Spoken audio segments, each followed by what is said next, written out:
रमेश भरत विभुते, उत्तर Maharashtra truck owners असोसिएशनचा सभासद आणि सदस्य। आज या ठिकाणी आम्ही सर्व ट्रक व्यावसायिक आणि वाहन व्यावसायिक जे धुळे शहरवासी आहे, धुळे जिल्हावासी आहे, ते एकत्र आलो आहे।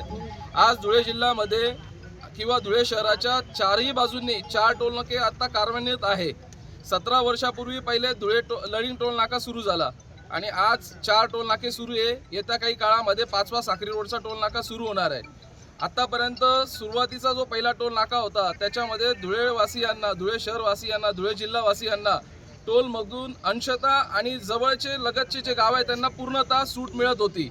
परंतु आता 15 मे 2026 पासून हा BOT तत्वावरती असलेला धुळे लळिंग टोल नाका हा सार्वजनिक बांधकाम विभाग यांच्या मार्फत NHAI कडे हस्तांतरित झालेला आहे आणि NHAI कडे हस्तांतरित झाल्यानंतर NHAI ने गेल्या 3 महिन्यामध्ये एक खाजगी टोल संकलन करणारा ठेकेदार नियुक्त केला होता।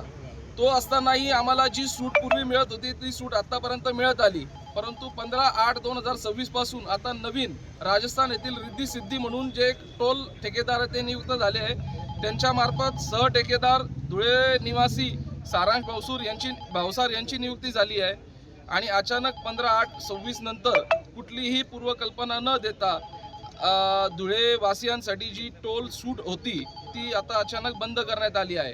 गेल्या 4-5 दिवसामध्ये आम्ही ट्रक व्यवसायी संघटनेचे लोक टोल नाक्यावरती जाऊन विचारपूस करत आलो।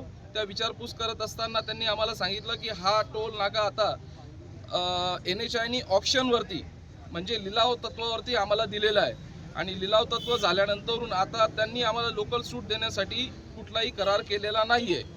मग ज्या वेळेला आम्ही कराराचे पत्र मागितले त्या कराराच्या पत्रामध्ये एक कॉपी आम्हाला मिळाली। त्या कॉपीमध्ये त्यांनी काहीतरी बदल करून असं ठरवलं आहे की धुळ्यातील फक्त स्थानिक लोक जे आहे ज्यांच्याकडे महाराष्ट्र परमिट आहे त्यांना अंशतः सूट देण्यात येईल। जे नॅशनल परमिट धारक आहे त्यांना सूट बिलकुल दिल्या जाणार नाही, अशा प्रकारचा त्यांनी आता पवित्रा घेतला आहे।